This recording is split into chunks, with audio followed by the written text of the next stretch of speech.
just kicking off the stream now. Let's see if I've done this and I've done this right. Oof. How'd the footy go tonight? Yeah, good. Brisbane won. It was a great game. Oh, it happens. It was a game of two halves. Melbourne were 14-0 up at halftime, and Brisbane came back to win 18-14. So it was, a great game. It was a good. One thing I'm not liking is this shit talking coming in that last year's grand final win was Brisbane fluking it.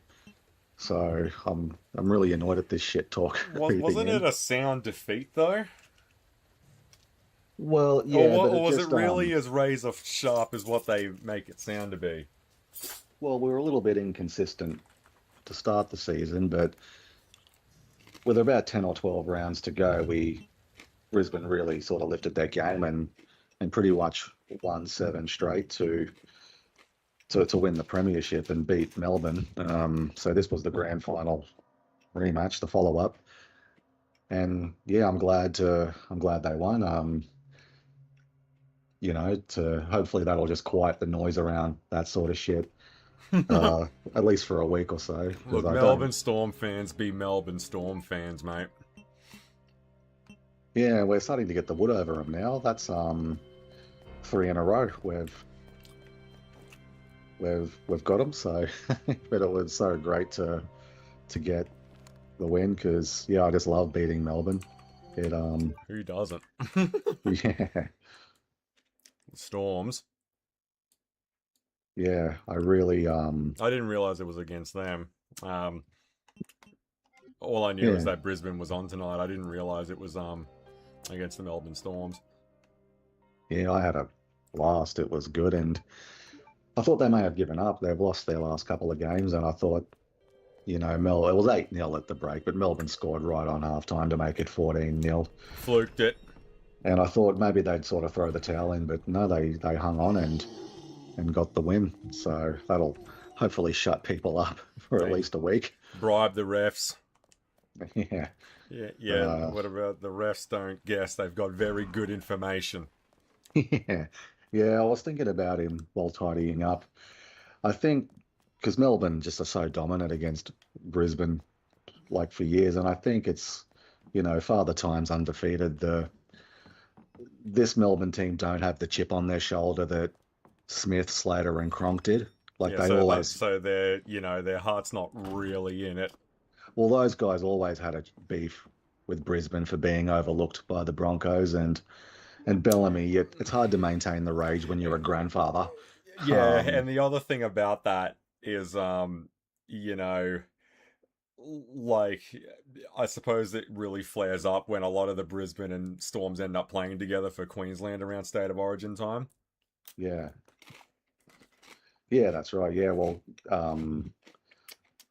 you've Melbourne. got Cronk and Slater standing next to Darren Lockyer. You know what I mean?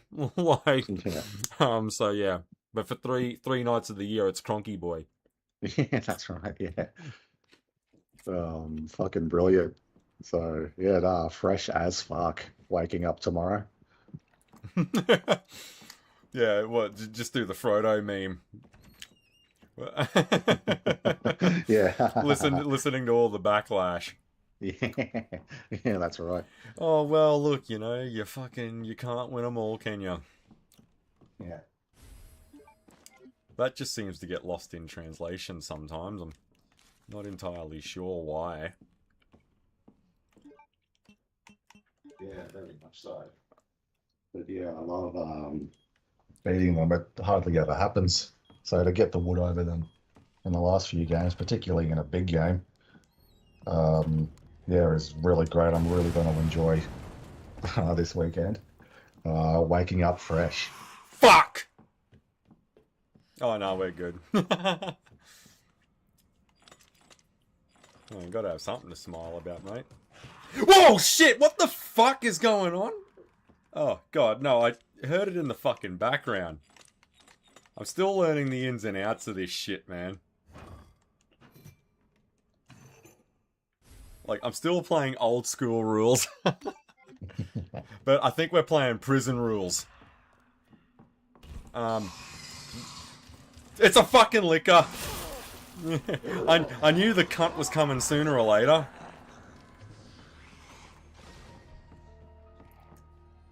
Yeah, I just don't want to use any fucking... Yeah, I knew it was coming sooner or later.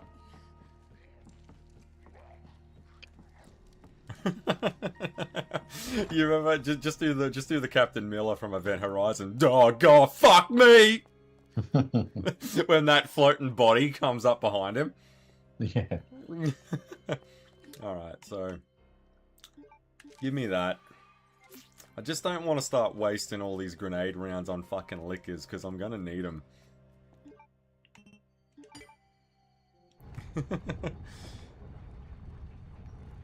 Yeah, so Bellamy's getting up there in the years, is he? Yeah, I think he's mid-60s.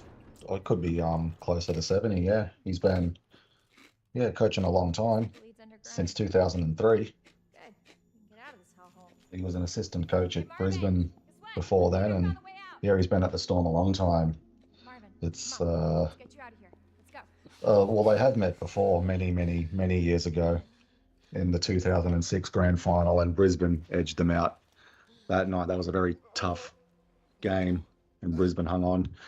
And and they've always had a bee in their bonnet about that as well. There's some real beef and angst between the two clubs. So why is that? Is it because of just those near shaves? Is that really all it is? Yeah, well, Bellamy was an assistant at Brisbane for a long time. You love getting one back on your former club. Or is he just having a dick measuring contest with Wayne Bennett this whole time? Well, it's hard to know where it began. I read Bennett's book the year before last, the one Andrew Webster wrote, and Bellamy insists it came from Brisbane. There was a game in 2003 where Bennett sat on the sideline, and he never does that. He always coaches up in the stands in the box, and Brisbane scored a try in extra time to win, and he's very animated. He gets up and starts clapping and shaking hands, and apparently that rubbed Bellamy the wrong way. But I mean, that seems very, very petty, but you never know. And you haven't let the grudge go for like 35-something years. Yeah, it's a long time to be salty. And I thought, and they reckon the comics industry is petty and small-minded. Yeah. Yeah, and I know some of their bigger players like Smith and Slater and Cronk. I don't know if they were ever in the Brisbane system, but because they're all from Queensland, but for whatever reason they never got a chance with Brisbane, so they went to Melbourne, and so that drives a lot of it. But those guys are long retired, and I just think this current crop of players don't really have that sort of chip on their shoulder that those guys did, because they always took the chance to whack it up Brisbane. They were some lean years. To put it in perspective, tonight was the first win down in Melbourne in 10 years for Brisbane. We haven't beaten them down there. I bet you that pissed them off the most, is that it was a home game. Yeah, we haven't won in Melbourne since 2016. So, and and we got them the year before in 2015, but yeah, it was a long, like it got to a point I didn't think we'd ever beat them ever again. That's how much they had the wood over us. But just to see us sort of clawing it back now and making it a little bit more respectable. I want a nice clean game, gentlemen. Yeah. So, no, that was good. I enjoyed that win.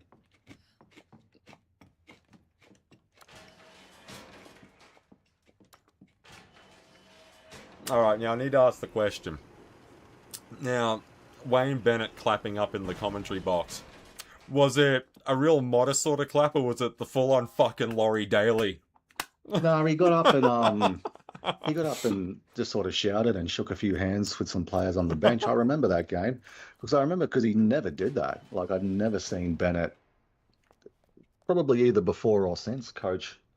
He started the game up in the box and then wandered down to the sideline that game in 2003. So, yeah, I don't know. But Bellamy said something in the book that yeah, well, if it's like for him, it's nothing personal, then why is he fucking clapping and yahooing on the sideline? He never does that against any other team he wins. It'll all just be kind of, that's a little bit catty. It's nothing personal. Yeah.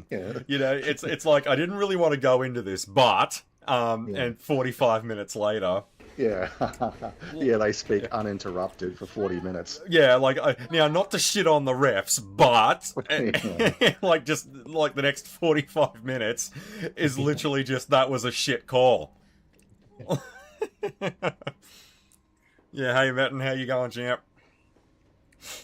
Yeah, that was a Bellamy quote, wasn't it? They've got very good information. Yeah, I've been trying to find that press conference. It seems to have been scrubbed. I would love to watch that again. I don't think I ever saw the footage, but you did link me to the actual article. Yeah, right. Yeah, you'd find a record of it somewhere. But yeah, I'll have to sit down and have a serious look. Yeah, we need to have a Life of Riley forum entirely about Melbourne and Brisbane. If that is seriously all that's had Bellamy pissed off all this time.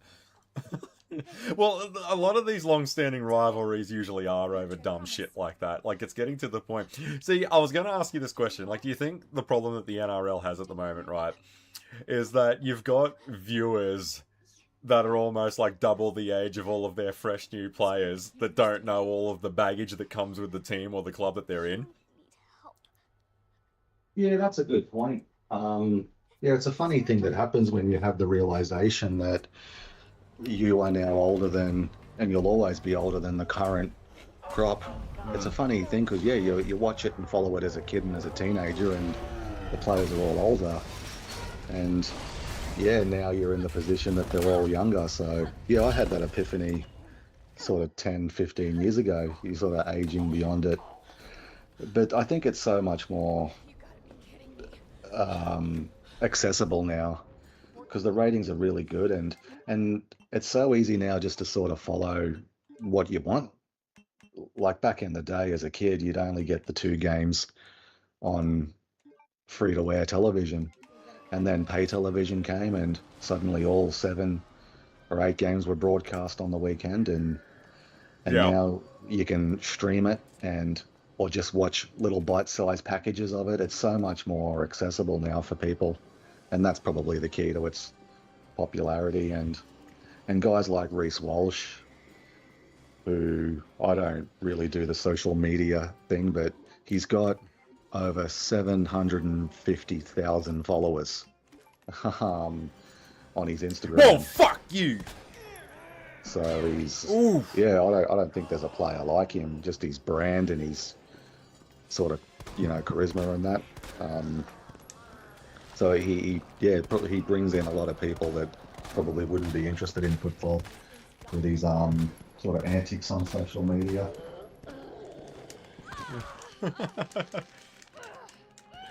Ooh, yeah, give the eye one. It's just got this fucking boss fight coming on just when you think you can catch a break.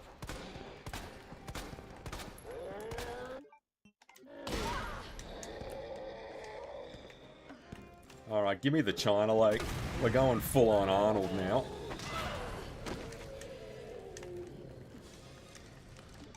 Yeah, we're gonna need some health there. Oh, no, because it's just that when you made that point before, like, a lot of the... Like, we're getting to the point where Bellamy and Bennett can't even remember. And since then, Bennett's been, coaching the Dolphins, hasn't he? Like, he's done that for a couple of years now, hasn't he? Yeah, he's now back at South Sydney, but like we're getting to the point where the guys that had carried the rivalry for that long, that were the coaches of both teams, don't even fucking remember how it started. So it's going to be a tough sell to get new players to inherit that. Yeah, that's right. It's an old generation's problem. But Kenty said the other day they haven't even spoken for many years now, which is a bit of a shame. You work so closely with someone for years and years, and you don't even talk. But I guess that's sort of something about life, the ebb and flow of life. Yeah, because I would love to have Bennett and Bellamy sit down with each other and be like, yeah, we've had a very long career. Yeah, I remember kicking your ass for most of it. and just do the WWE. Just do the Triple H and the Rock and just have them slam each other like that. Yeah, Yeah, that'd be awesome. I remember kicking your ass for most of it.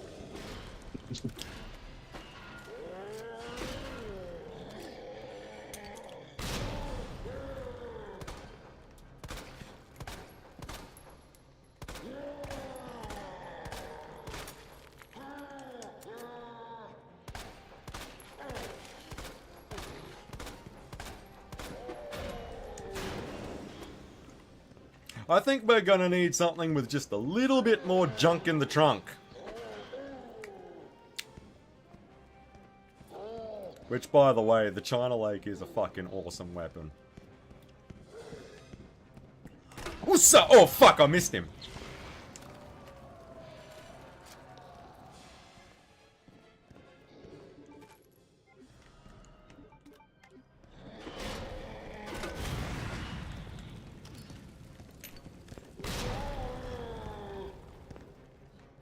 Jesus.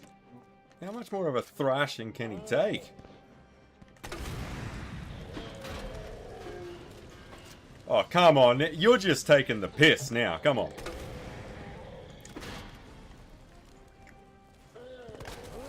Oh, there we go. Got him. Bro, YouTube just keeps update like now. Yeah. The last change they made, I bitched about it, and then I got used to it, and now I don't really mind it. I'm like that with everything that gets an update. That was a pretty cool take on the Birkin fight.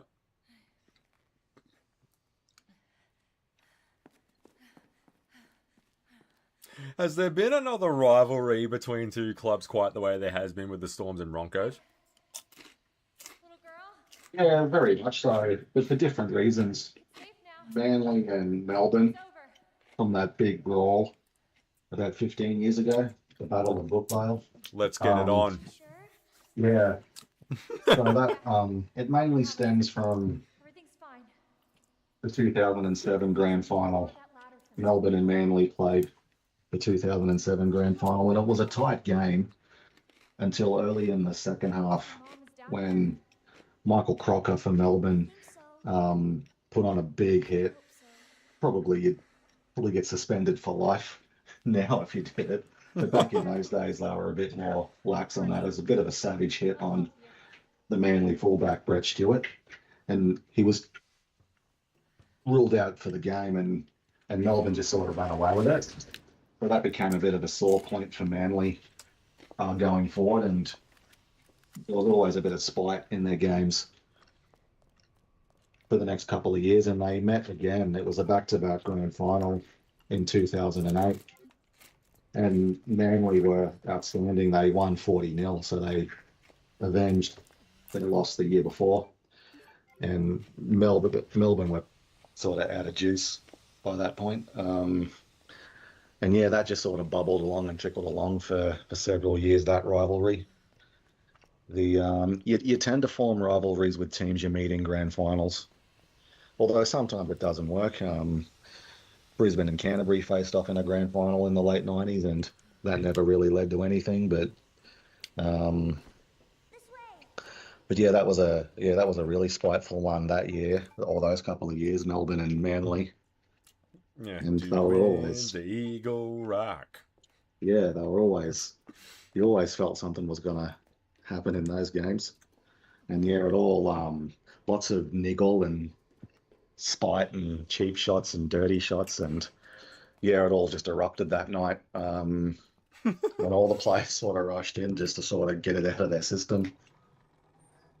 Because why not? Yeah, they just kicked the shit out of each other. Fuck YouTube, had to go with Twitch. Yeah, so what's going on? So far my YouTube feed hasn't dropped out on me. Oh, not yet, but if it starts doing that again, yeah, well then fuck them. I'll just stick to Twitch. Umbrella, that big pharmaceutical company? Alright, so we have met Sherry. I don't get to see her. I can't remember if this was meant to happen later But or you'll get not. to see her again soon. So, where's your dad? He Alright. works with my mom, but Alright, so we're doing pretty good. wow. so far, though I kind of wish I didn't go so heavy on the grenades against Birkin. Oh, shit happened. Oh, hey, well, you know, shit I'm happens. sorry. Don't. It means we've got something in common, and that's a good thing, right?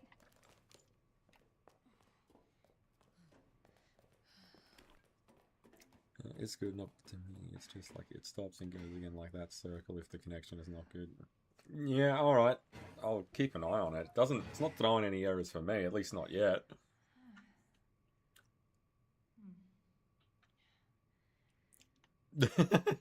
Yeah, so what is it? Every home game with Manly, they start playing Eagle Rock every time they get a try. Yeah, they used to back in the day. I'm not sure if they still do. Fuck, that would get annoying after a while. That song is shit. Doing the Eagle Rock. It's closed.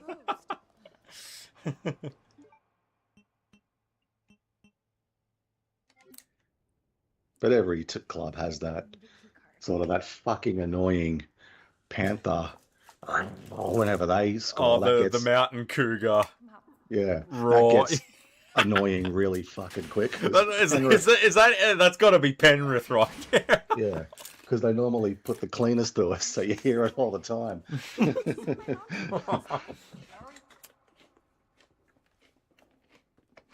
looking everywhere for you, Sherry. Brave little girl, leave her house in the middle of Yeah, so Brian Irons comes out on the ground, hands behind your head. and he's eyeing up Sherry. On the ground. Brian should have just walked out of the shadows and been like, "You're supposed to be in Switzerland, you little son of a bitch." You get kicked out of another boarding school. I always like the other one. I'll be back up here in an hour and you better not be. Tie her up now or she dies. I couldn't figure that out, but apparently if you go into the audio, What's this all about?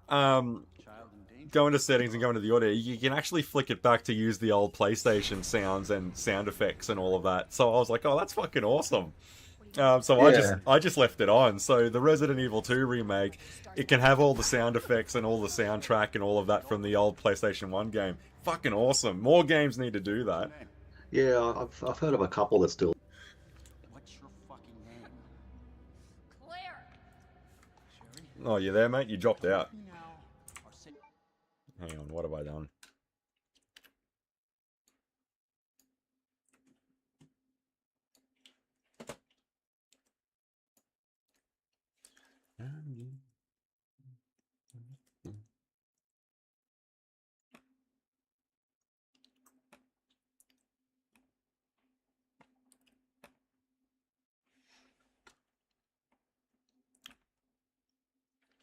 And the clothes are the same. Yeah, you can actually swap them back to their older outfits as well.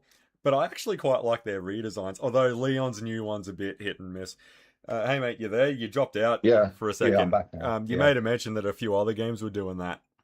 Yeah, I just forget which ones, but yeah, there are or they give you the ability to toggle off the spruced up graphics and play it in its original form and all its glory.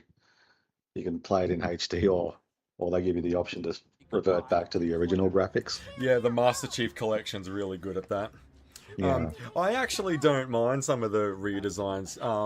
You can, after the cutscene, I'll show that. Yeah, Brian's a bit of a, well, he was always a wanker. He just has more screen time to show it in the remake. obviously nobody taught you manners. We'll fix that.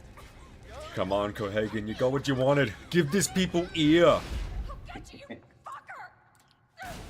And also, you got to remember, video games have come, like, it's been 30 years since, you know, this was on a PlayStation, so I've noticed they're dropping a lot of fuck bombs in the remake. Well, it's changed now. I mean, video games are supposed to have swearing in them. Yeah, so what was it? Yeah, there's a costumes thing here. Normal outfits. And the alternative ones are their original ones. I actually kind of prefer... I got confused, sorry. Yeah, I like Leon's new version compared to his older one. And to be honest with you, I kind of like Claire's better now as well. I mean, I could take them or leave. Their noir suits are a little bit hit and miss. Yeah, the Leon normal one is the one I don't like. Fucking, it's, when he looks like a fucking riot soldier, yeah, I'm not a big fan of the perfect dark sort of plates everywhere. I like the vest a lot better on the new one. Yeah, Claire's new look, though, I fucking really like it. I like it with the jeans and all of that. It looks awesome.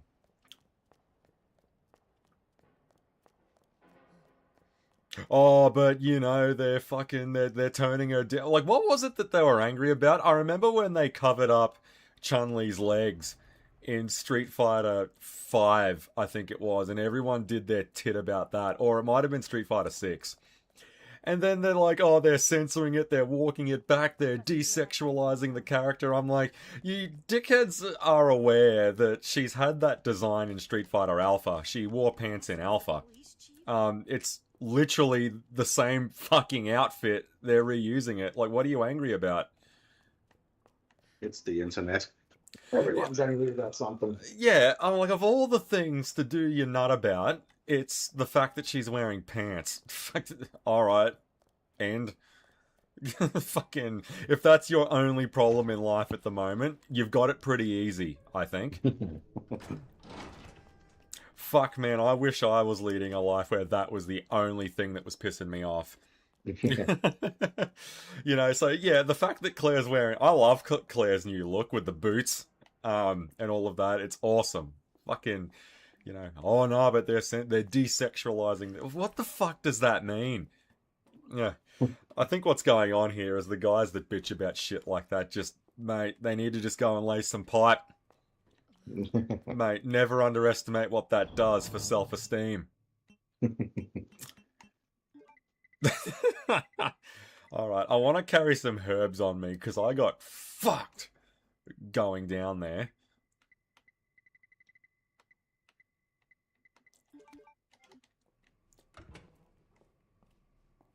And then, you know, they really don't like when you point out, just using Chun-Li as the example again, they really don't fucking like when you point out the fact that her legs have always been covered. Fucking, it's just the weirdest thing to get upset about. Yeah. I'm trying to think what Street Fighter design, which coincidentally, you know, another Capcom property, have they ever redesigned a character in Street Fighter that I thought really was shit? I wasn't too impressed with one of the later Bisons with the long trench coat, like down to the ankles. I wasn't really a big fan of that one. I don't even think he's wearing a hat in that version. I mean, you know, variety's good. It just didn't really land well with me. Yeah.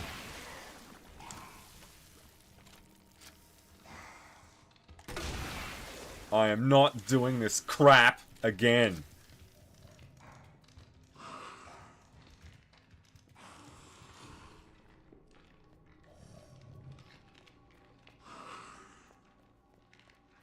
Can they come out of there? Is something gonna pop out? Is something gonna fuck me around? What's going on? You get the feeling like we're never really safe. See, but it does offend, because I thought the over-the-shoulder instead of the fixed camera was gonna sort of rob the game a bit of its identity, but they've done a very good job. And also, it helps because, you know, I know you mentioned this point a couple of times, when you finally get around to shows after the honeymoon phase is done and it hasn't been a thing for a couple of years.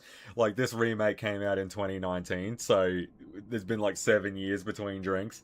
And I'm finally getting around to it now, so I'm not all caught up in the best fucking remake ever phase. And I can really sort of just enjoy it for what it is. Like, they've done a very good job of, you know, because usually that would totally fuck it. Like, it's like when people say that Aonuma wanted to do a 3D remake of A Link to the Past, but in Twilight Princess graphics or some shit. I'm like, well, that would never work, and that's always been like this thing in my mind when you take how a game plays and you change that. while you're remaking it, is it still the sort of the same game? I think he has proven that it is. You know, like, and the funny thing about it is that it still is tank controls, though. Like, it, you know, you can still do the quick turnaround and all that shit. Like, it plays like it is fixed camera, even though it's not. Like, it's such a good job of marrying the two things together. I think this is how it should just stay from now on. I do like the fixed camera, but that's more because I'm a sucker for the pre-rendered backgrounds and the environments that you find yourself in. But I think Capcom have proven with this remake that they can carry that atmosphere without having a fixed camera angle anymore. Yeah. Can Resident Evil 2 and 3 PS1 OG play on PS3? Because I know PS3 had... I'm really not too sure about that, because I mean, I didn't get my PS3 until the fucking show was over. I got like the second slim model of that. I'm not too sure what was on it, and I mainly bought it for the arcade edition for Street Fighter 4, I think it was at the time. Fuck, that was a long time ago. That was like 14 something years ago now. Yeah, around about then. Oh shit, man. But I know the OG Resident Evils, they are pretty accessible. I don't think there's really anything modern you can't get them on. Yeah, they're all pretty available now. Yeah, so if you want to go through the PS1 versions, yeah, there's a million and one ways to be able to play them now. I do have my physical copy of Resident Evil 2, because I was actually trying to get my old capture card to capture footage off of that, and it just fucking no. I'll never play shit on original hardware ever again. Fuck out of here. Nobody's stabbing me.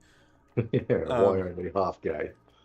Because I mean, when I played through RE2 on the emulator and I streamed that, it was fucking flawless. I mean, PS3 did play PS1 and oh yeah, the PS3, was that fully back compat? I can't remember. Was that back compat all the way to PS1? I think it might. No, I don't think so from memory. Yeah, I really can't remember, mate. I know the 360 had a hard cutoff, or at least I think everything that wasn't an Xbox exclusive. I'm not too sure. Yeah, I think a pretty decent chunk of it was, though, like 70% or so of PS2 games would run on it, if not more. Like, it was only like all the big games and all the popular ones, I'm pretty sure, could run on it. Yeah. Oh, my PS3 has been long since dead. Oh, well, it's not dead, it's just the disk drive on it's fucked. I mean, I probably could fix it if I sit down and gave it the time, but the juice just isn't worth the squeeze. I mean, anything that I really wanted to play on it, I can just fucking emulate now. Like, I've got better hardware to do it now. Yeah. And I don't really get into shit like that. Like, have you tried overclocking it on the PC? It's so much better. I'm not one of those fucking guys. Like, just the convenience of being able to turn on a computer, you know, or fire up Steam and just, you know, click, click, boom, boom, bang, and then you're there. It's just, I'm never going to bother with original hardware again. Like, it's just more hassle than what it's worth. Yeah. Like, when you think about that, like, I think I got my first 360 almost 20 years ago. I think it was like Christmas 07, I got my Elite, and that's like fucking 20 years ago. Yeah, Jesus. Yeah. We're holding up progress. Oh, that's right. I was trying to examine this fucking thing. And that's one thing I like about this remake is that, you know, we're working on our skills as a detective. Because I like the fact you can examine items again. You know, they never did that with any of these other games. Like, outside of the GameCube Resident Evil remake, they never bothered with that mechanic ever again. So to see it come back and, like, use the car keys here and hit the button and all that kind of thing, like, it's just awesome to give, you know, what was once a long dead mechanic another shot. Yeah. Is it worth jailbreaking PS3 today? The only console I ever did a jailbreak on was the Wii. Because I wanted to play some GameCube stuff at the time and my laptop couldn't hack it, but I could let it bomb my Wii instead, and let that do it. But that's the only thing that I've ever done. Like, I wouldn't even know where to look, where to start doing it on a console now. Because I remember them being very iffy. Like, you could only do it at, like, certain versions. Like, certain firmware versions and shit like that. I don't know. I'm sure at this day and age, now that the consoles have been long out of circulation, there's probably a lot easier ways to do it now. Yeah. Oh, man, and if you need a guinea pig, I'll just fucking fire my PS3 up that, you know, the disk drive doesn't even work on it, and I'll just try and mod mine. If it shits itself, you'll know not to do it. At least then you won't be down a PS3.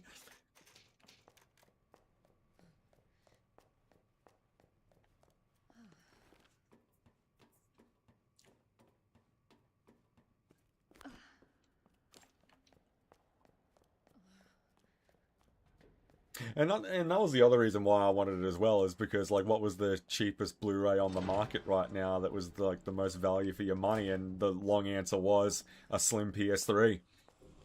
Yeah, So, that was a big the big appeal of it, yeah. yeah, Blu-ray. like, I wanted a Blu-ray player, and what was the best bang for the buck on the market? And everyone just kept saying, landslide, just get a slim PS3. Bang.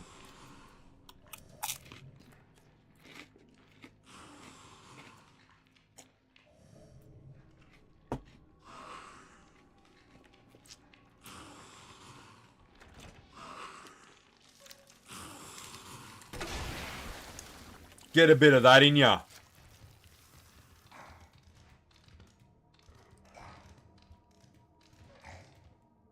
Get up, you fuck. You fuck! I was having a bad day.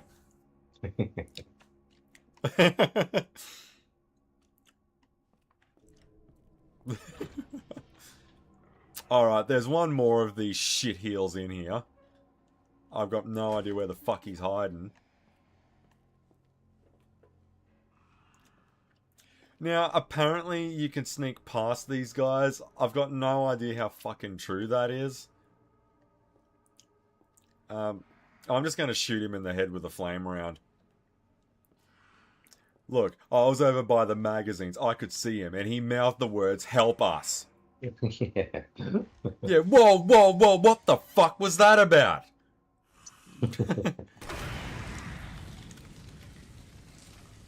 Oh, nice. Burn, baby, burn. You got one more in ya? Hey? Hey? Speak English? Like this. Huh? Huh? Huh? Oh, hey, I got a laser sight now. Oh, it's a different fucking gun. Oh, my bad. Applesauce, bitch. I just channeled the Enron, smartest guys in there. Burn, baby, burn. Ask why, asshole. Yeah, ask why, asshole. Did you know you can get a t-shirt of that? Yeah, I think I saw that somewhere. Yeah. Ask why, asshole. What's this? A crank. Well, yeah, get the old acid rounds. I tell you, man, the acid rounds seem to really fuck those guys up, so I might save them. Do Terminator line when you shoot. It coming at home is like coming at the gym. What's through here?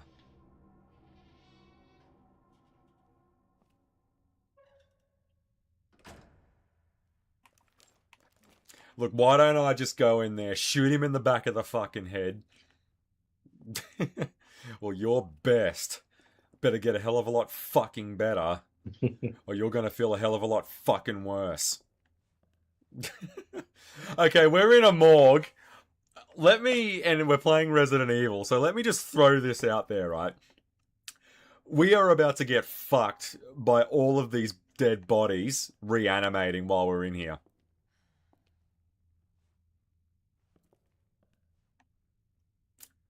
What are we even looking for? What is the obtain the parking garage key card? Why would it be in here?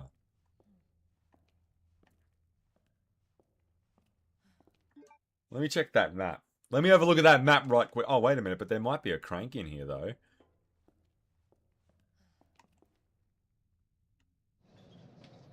No, fuck off.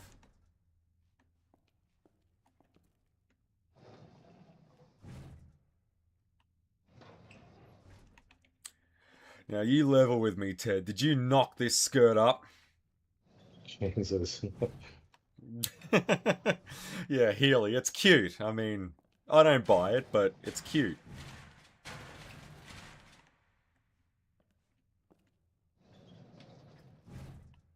Okay, I don't know what I'm looking for, man. Like,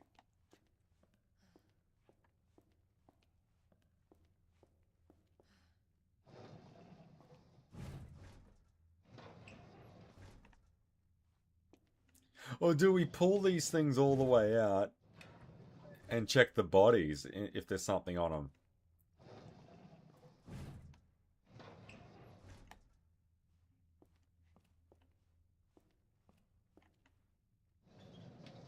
Whoa, shit! Cockroaches. Big motherfuckers. Oh, red herb.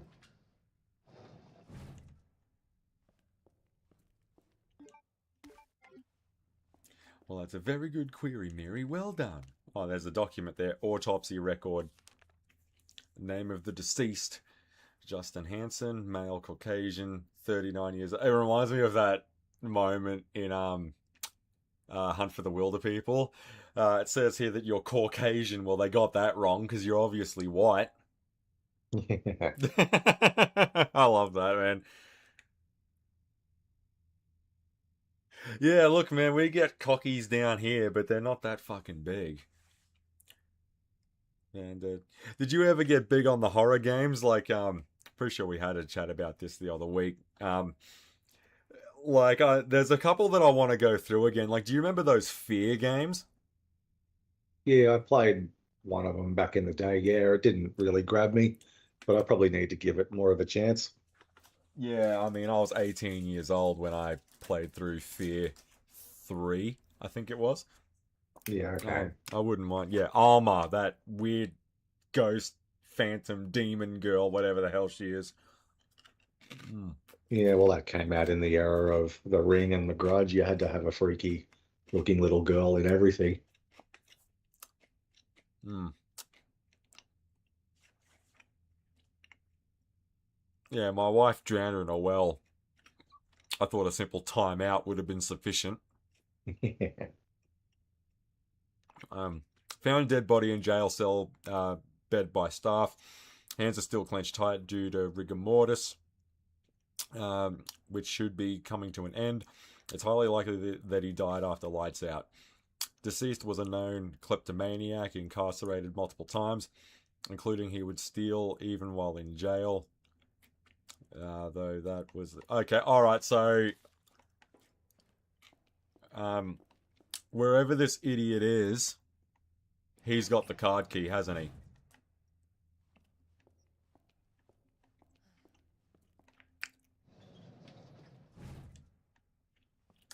Yeah, those are some big fucking cockroaches. No, we don't get anything like that down here, at least not in these areas.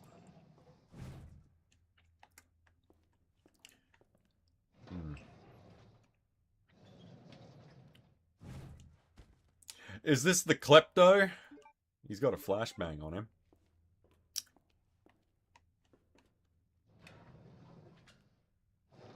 See, that's what we should do, is just raid them and then lock them back up. Like, look, history of Resident Evil, I'm not leaving these bodies out in the open, you know?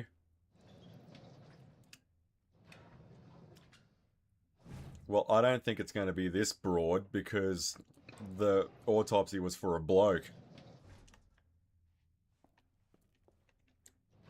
The guys they're expecting are white, which puts you shit out of luck. That Con Air. Yeah.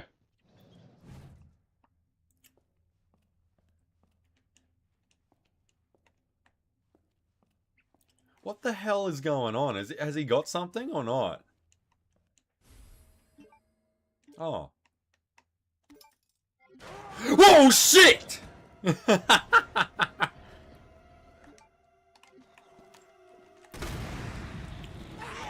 Get out of my way, fuck knuckle.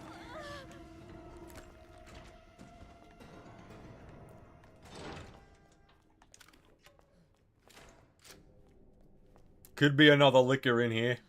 Hold your fire, god damn it.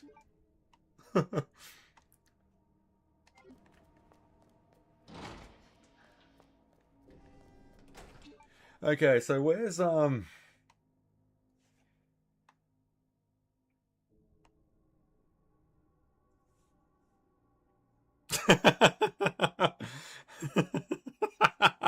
Yeah, see, because that was something, because I was mucking around on this game, and I thought, you know, because some of the fucking sort of moments, I love them when they happen, because I always do weird shit.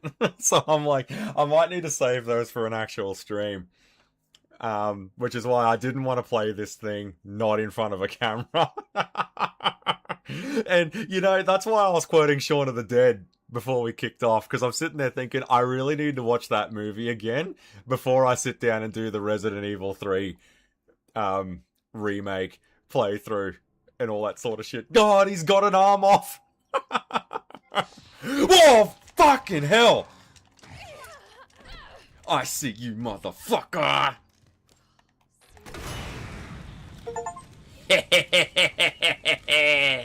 Did you see that? Fuck, is it not dead?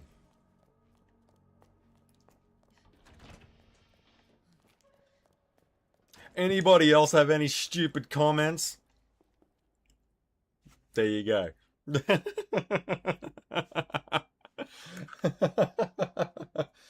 Yeah, the jump scares. Like, I was talking to a mate of mine about that, and then she was like, yeah, see, because that's sort of what I remembered about Resident Evil, playing it way back in the 90s on a PlayStation, was, you know, it wasn't the graphics or the sound effects or the weird dialogues or anything like that.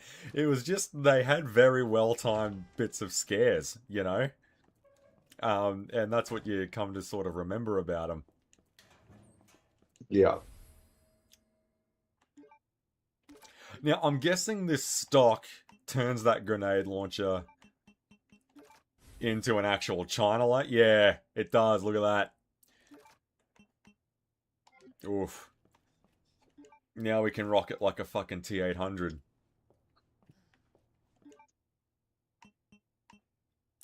Ooh. Hang on.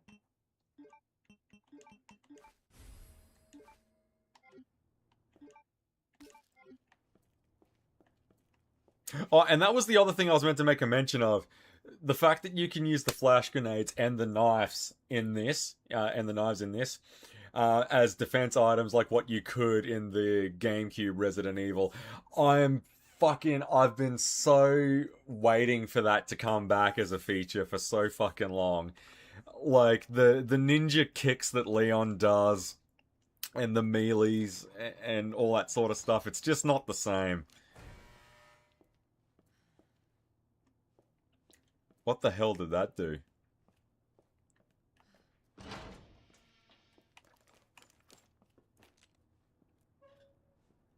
So please tell me when I shoot this thing, it actually just goes FRONK.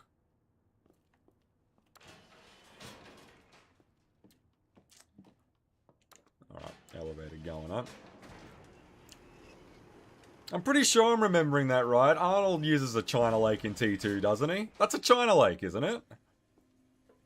It's a M79 grenade launcher, I think, in real life. But yeah, it looks like one of them. It, yeah, fires explosive grenades.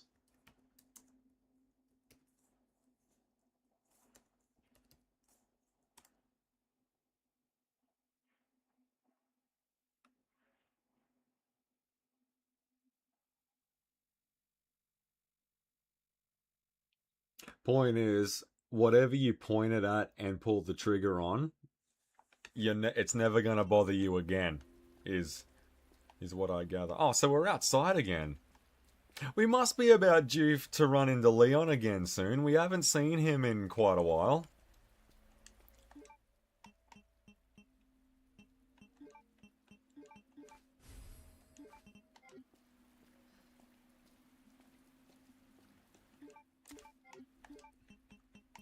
And I do like games that do that. I'm hoping this remake sticks the landing as well with a lot of that stuff. Like the replay, you know, like you can play through. I don't know how everyone else does it. I just remember reading in some magazine when I was growing up that the way to play Resident Evil 2 was Claire scenario A and then Leon scenario B. I don't know if they do that, but I wish games where you where you can choose a protagonist would do more of that, because there's at least 4 playthroughs right then and there. Yeah. You know, to really sort of clock everything. I just wish they do that. And to be honest with you, I'm actually quite surprised that in the GameCube remake of Resident Evil, the original one, that they didn't incorporate something like that. Like Jill and Chris could have different outcomes. Yeah. You see, I love when you find these printouts. Copy of emails to Chief Irons, Police Chief Irons. As thanks for your unwavering support, I've deposited a small sum into your account to use as you see fit. I hope I can count on you to maintain surveillance over your subordinates, especially the ones who survived that mansion. Get rid of them if you must. WB, which I'm guessing is William Birkin. Police Chief Irons, I ran into some trouble with Umbrella headquarters. The suits want to take the fruit of my research away, but don't worry, this will all blow over soon. You just keep doing what I tell you to do and everything will be alright. Police Chief Irons. You are to head up the security around my you are to up the security around my lab. Your muscle heads are to shoot any suspicious persons on sight. Doesn't matter if they kill them or even if they're Umbrella employees. I'm so close to completing G, and no asshole is going to get in my way. Police Chief Irons, get your shit together and do your fucking job. Spoilers, that was not in the 1998 game. I told you I need more security in the sewers. Don't you know how critical of a time this is for me? As for the money, I can pay you whatever once I take over, but not before. Why don't you get that? Never forget how expendable you are.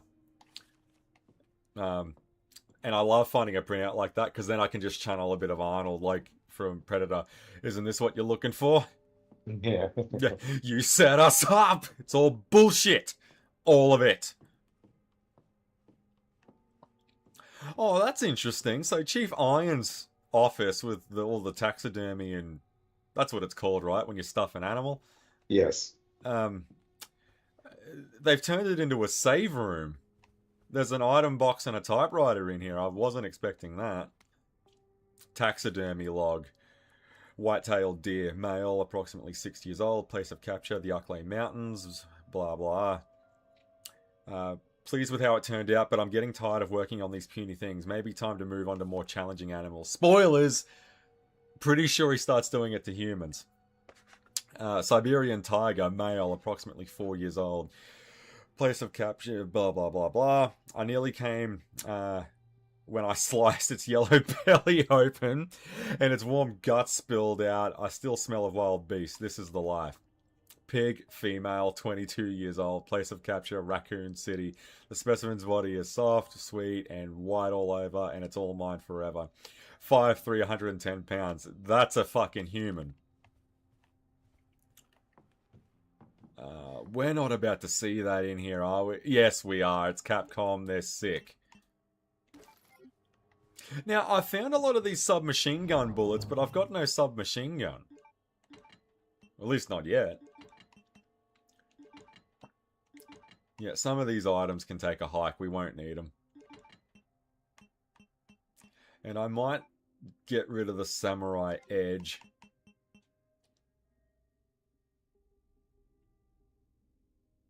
Wait a minute, I've got an add-on for that new weapon somewhere. Yeah. high capacity, whatever it is.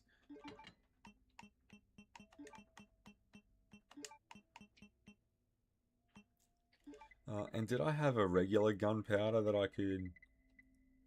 No, I haven't. I've only got the... Oh, well, that's fine. High capacity magazine, custom part for the JMB HP3 that extended clip capacity to 26 rounds and shortens reload time. Yes, please. Yes, indeedy. And the man.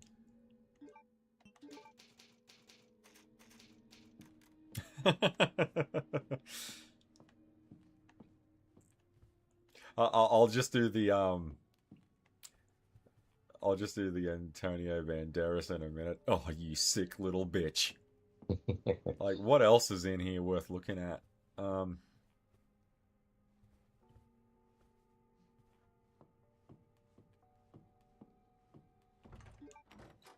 Oh, hang on, look at the map. Where the hell are we?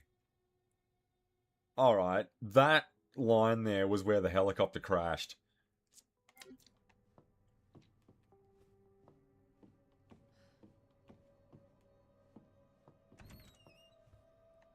There's that fucking tiger.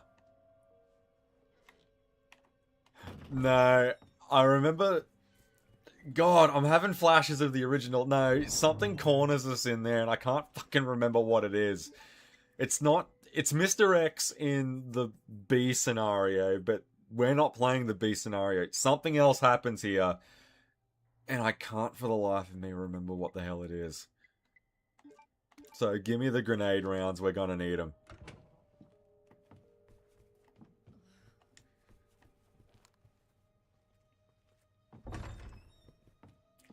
Yeah, I remember the tiger. I thought it was really cool that an actual tiger appears in Resident Evil, and it's fucking early as well, Resident Evil.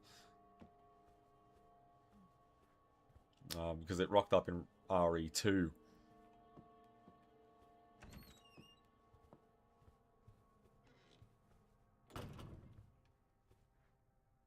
It's another Birkin fight, isn't it?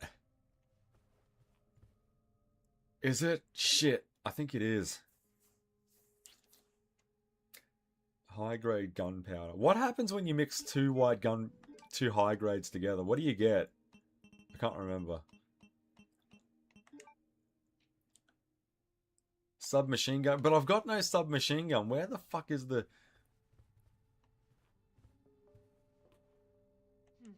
Thank God. The key card. Alright. I don't know what I'm supposed to do with all of that.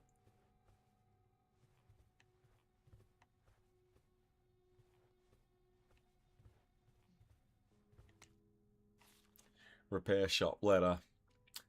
From the description regarding the electronic lock on the door in the police chief's office, it sounds like something needs replacing. You'll need some power panel parts to fix the issue. We sent a few spare parts to him, and he reported he left one on the 3rd floor east storage room. If something goes wrong or you need more than one, please don't hesitate to seek him out in the clock tower. We're looking forward to serving you again. What the fuck?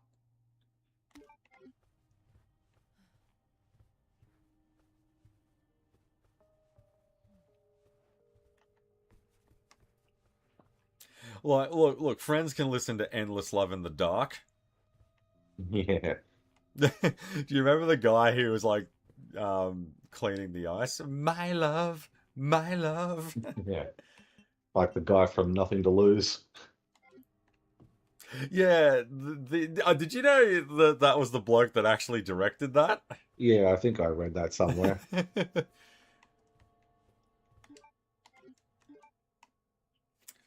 Alright, so East storage room is over here.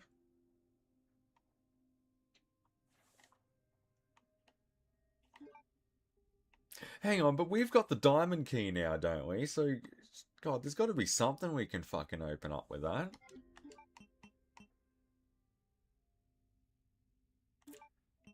And what was this? It has a heart on it. Oh, look at that. I'll just be like the pastor in that Uganda interview. Aha!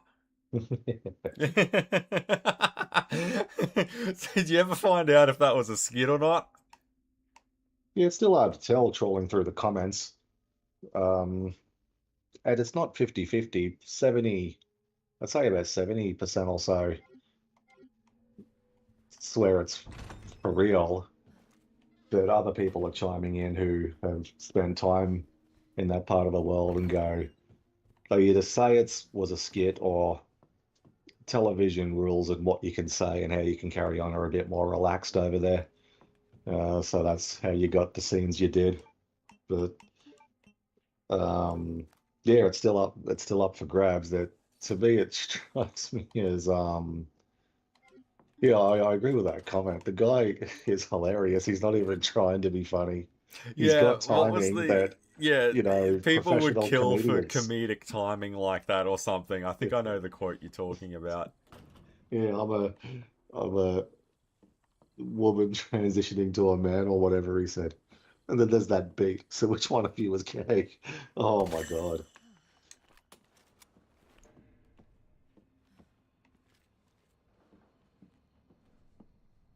Yeah, so who is Guy?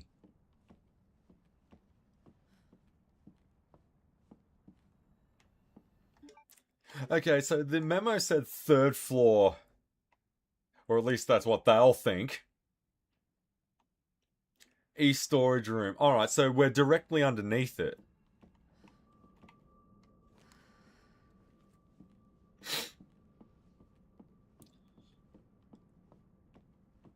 If I don't come back, tell Mum I love her. Llewellyn, your mother's dead. Then I'll tell her myself.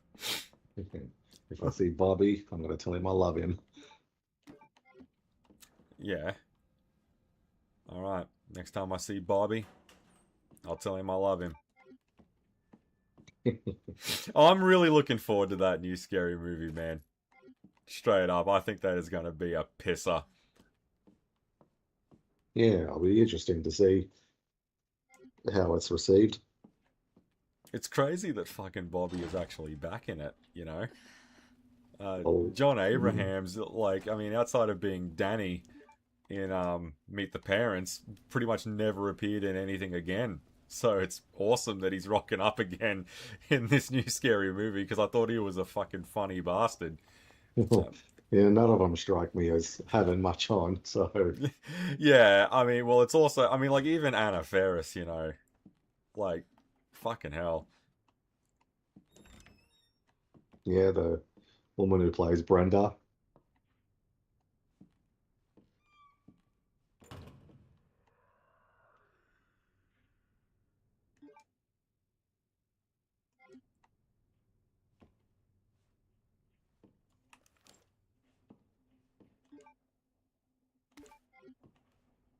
Why do I keep finding blue herbs for shit?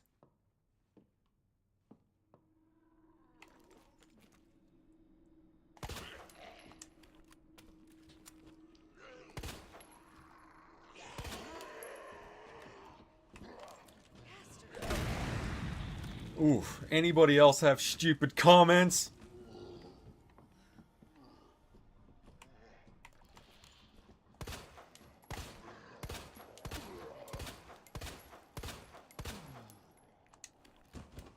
High-powered ammo, my ass. It took like 9 shots to down one of them. Well, I disagree. I think it's very realistic. I thought it was gritty and real.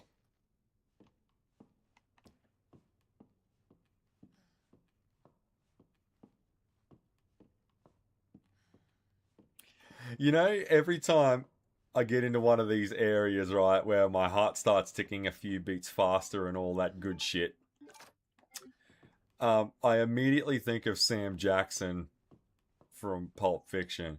When motherfuckers get scared, that's when motherfuckers accidentally get shot.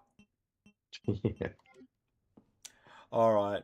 The thing that I'm forgetting is that the grenade launcher, with those added parts, it takes up 2 item slots. So I might need to go back to Brian's office and drop a few things off. Yeah, now normally your ass would be dead as fucking fried chicken.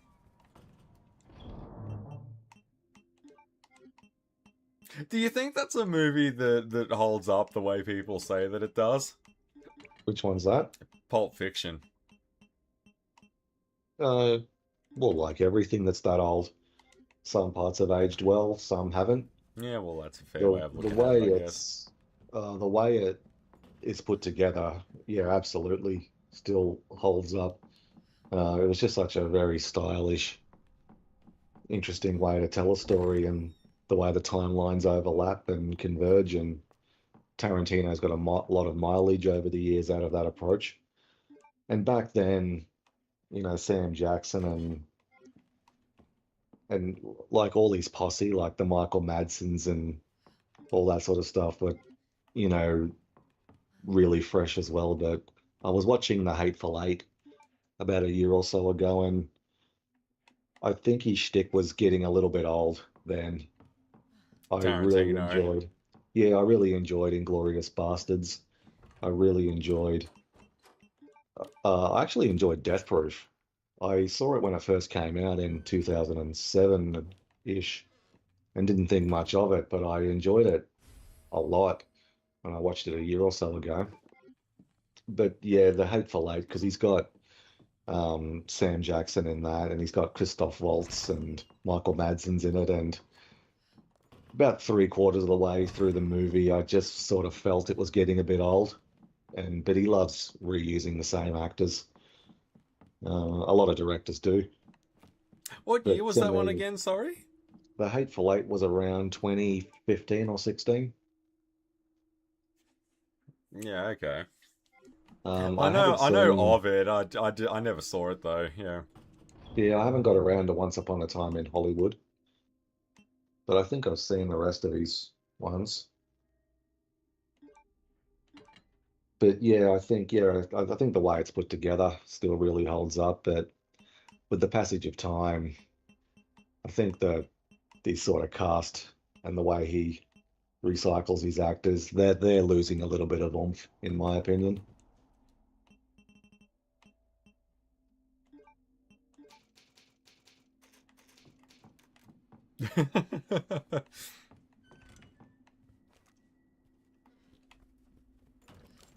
Alright, now we are about to get totally fucked over soon.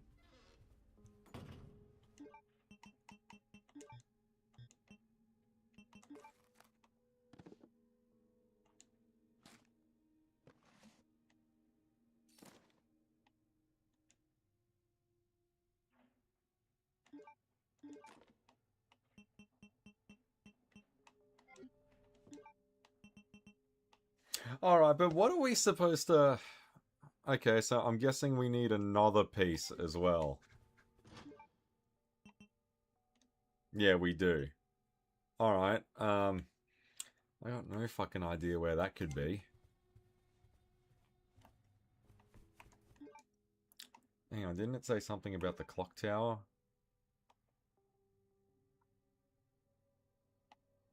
There's blue herb up on that balcony, but it's not really worth getting.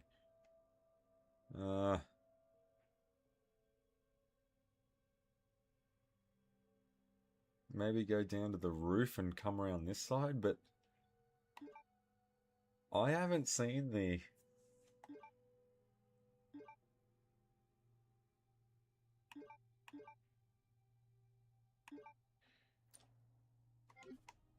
yeah, the only thing I can think of is to go...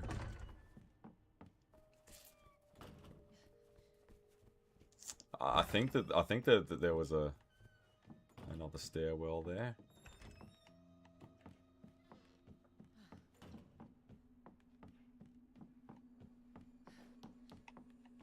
Wait a minute. Let's go downstairs for a second. I don't want to do this here. Let's talk downstairs.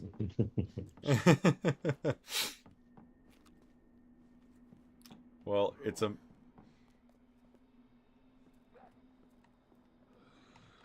Fuck! No, we do not want to do that. Please do not do that. For God's sake, give me the answer!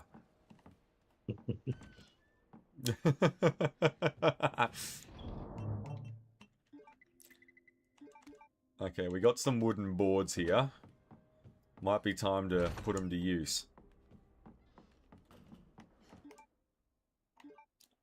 Because if we go down a floor... Look, I can't read a map for shit, alright? All I know is...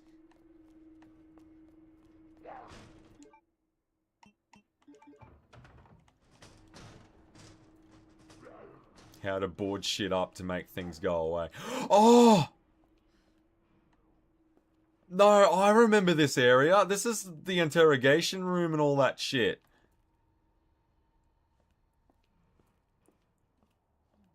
No, I know exactly where we are now. That's so cool how they've redesigned the precinct for all that shit. Except I remember there being a room over there.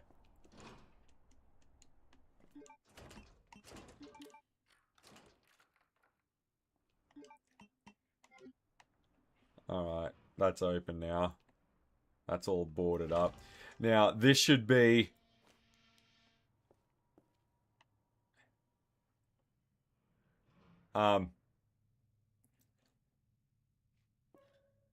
let me out.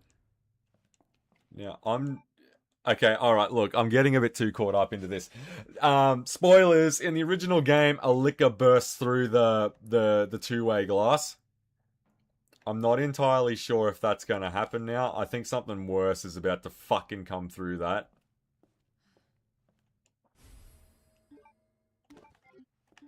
Like, you know in Doom, when you see a... Hang on, is that the jewelry box that needs the gem? Yes, it is. Well, is there only one way to have children? Yes, there is. Fuck you! Yeah, there it is. Come on, Claire. Oofa. Big hoss. Fuck, man, they're coming in. They're coming out of the woodwork. Yes, there is.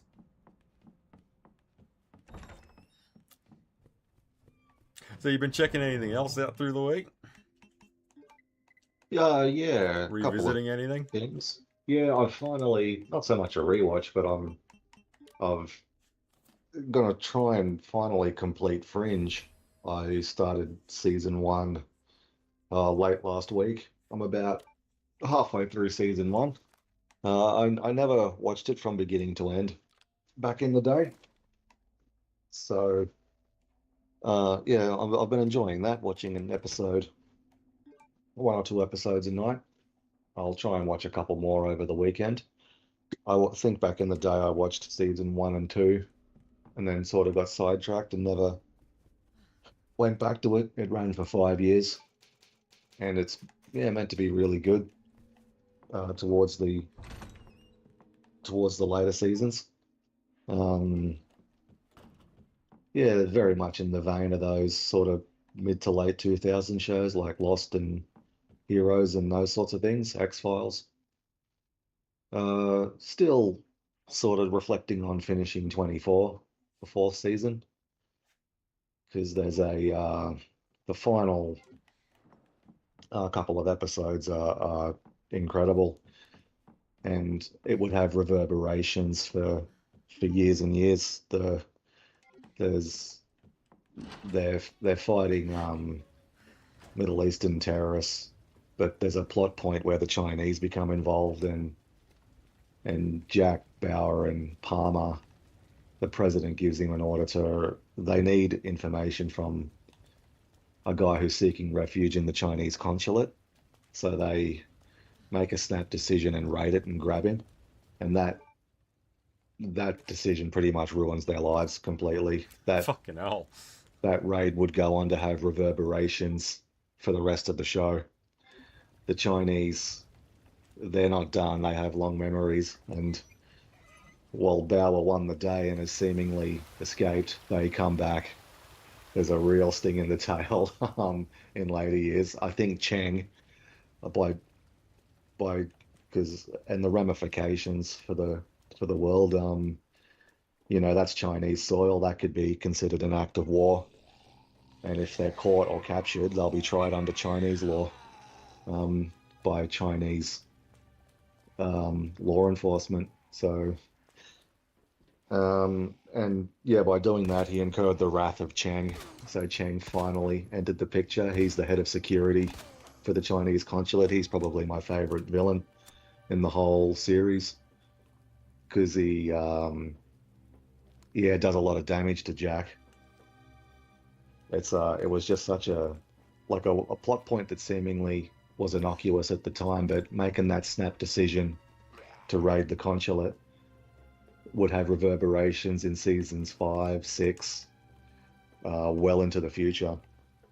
Even I kind of inadvertently spoiled myself because I actually have some original Jack Bauer material to look forward to because I never watched 24 Live Another Day.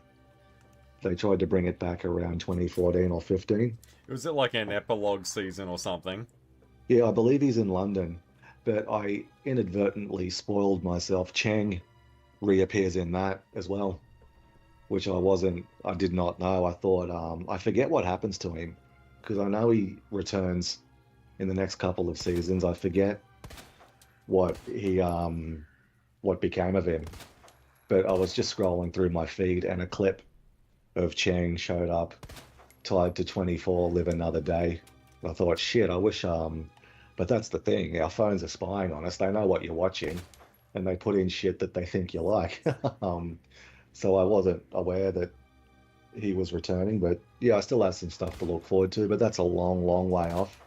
I will finish Fringe, and then I would like to get to Battlestar Galactica because I was such a huge fan of that show, but that's many months away yet.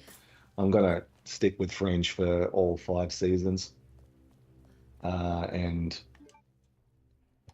go from there because I really enjoyed when they discover the parallel universe and there's a war brewing between our world and theirs. Wasn't Leonard Nimoy in one of those? Yeah, and he's really good because in true J.J. Abrams style, that they're sort of seeding him. He's name dropped in the pilot, and a couple of episodes later, you hear his voice off camera, and yeah, I remember he finally appears in the finale of season 1, and it's one of the best cliffhangers I've ever seen.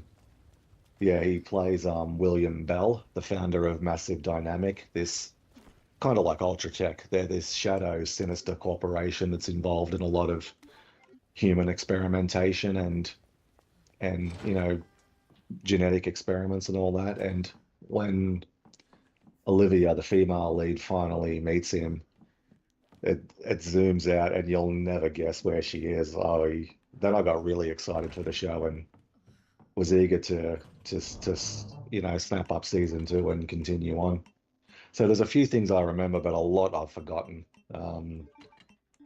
And yeah, I still have to get to season 3, 4, and 5 because I don't believe I ever watched them. So yeah, I've been in between, just sort of reflecting on 24 and just what a game changer those last few episodes were when the Chinese enter the picture. And yeah, really excited and enthusiastic about kicking off my journey with Fringe. Yeah, I think I know the scene that you're talking about. I think it was the Two Towers, wasn't it? You are correct, yeah. So we learn that she's crossed over into their world and The 9/11 never happened. yeah, or they were able to thwart it just in time. I forget the particulars, and over in their world, they still use airships. So a couple of things I remember, and there's lots of funny little Easter eggs. Like in their world, Eric Stoltz was Marty McFly. Like he was famously cast as Marty, and then they let him go and got Michael J. Fox. And I believe there's that cover illustration of Crisis on Infinite Earths where Superman is holding Supergirl's body. Yeah, yeah. They reverse it where she's holding his, like over there and they always refer to it as over there in their world. Superman died in Crisis on Infinite Earths. So there's lots of little fun visual gags like that I sort of remember, but that there's a lot more I'll get to in time. Um, yeah, and I've also have you heard of an actor called Matthias Hughes? It rings a bell. Why does it do that? He plays the bad alien in Dark Angel. Oh, yeah, yeah. Oh, yeah. Oh, shit. Yeah, so as it turns out, he's reinvented himself as a writer in the last couple of years. So I picked up his Oh, books fuck off. during the week. You've got to be shitting me. Mr. X is in this? You've got to be fucking kidding me.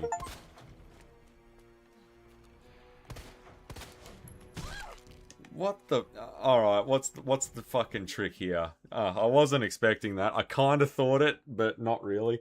Yeah, Matthias, what has he done? He's reinvented himself as an author in the last few years. He's written a couple of books that I picked up during the week. One of them is a biography called Shirtless in Hollywood that I've sort of skimmed over, but there's another one he brought out about, I forget what it's called. I'll just quickly search the name. It had a really cool title. Um,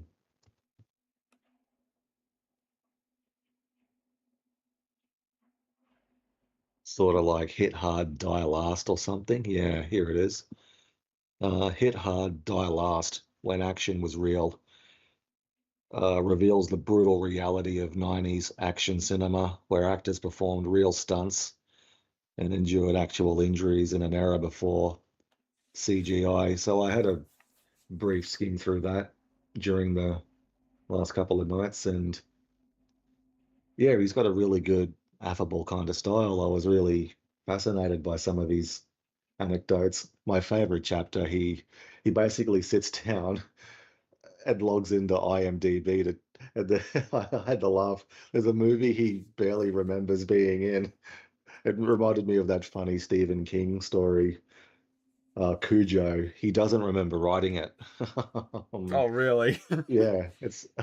I think he was heavily into his substance abuse at that point, and yeah, he says it's the one book he doesn't remember writing. Um, there's a yeah, I think it might have been a movie called Cyberzone or something, but he said he honestly can't remember being in it. But he was pretty prolific and in the late 80s and 90s. It seems there's another book I haven't heard of. Oh, and he also wrote a fiction novel called Shadow Affairs, and there seems to be a sequel. I got the first one, Shadow Affairs, when the CIA turns on its deadliest asset, but he's also got another one coming this year, codename Red Hydra. It's yeah, that's yeah, I love reading about this sort of stuff. Because he's self-aware enough to realize that it's a product of its time, and a lot of his stuff probably wouldn't get made today. And you find out some fascinating little tidbits. Like for instance, very, very early in the planning stages, they briefly considered Dolph Lundgren for the Alien, before deciding that he'd be better as the heroic cop character. The the good alien, the alien cop, was added in by the director. Its original title was called Lethal Contact, and it was written by David Coop under a pen name. And he would go on to do, Jurassic Park, Mission Impossible, Indiana Jones, and the Kingdom of the Crystal Skull. So just what a huge career he had, and that's one of his earlier works. It's yeah, when he talks about the process, he wore these huge boots with really thick heels to tower over Dolph Lundgren, and he's a giant of a man himself, and the contacts that he pretty much couldn't see with them, and the big blonde wig.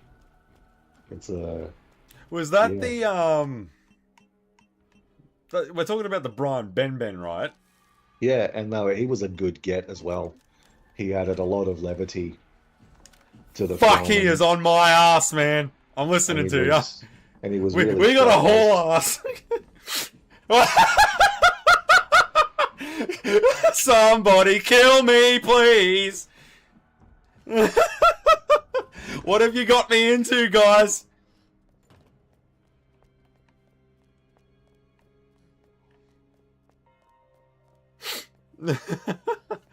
Alright, so this is going to be, yeah, fucking Shooting Star, man. Touch Me Tonight. Yeah, he talks a little bit about the music. It's a great soundtrack. I wish it was more widely available. You can find the main theme on YouTube easy enough, and there's one or two pieces of the original score floating around, but no, it never got a complete score release, which is a shame. I love the music in the film.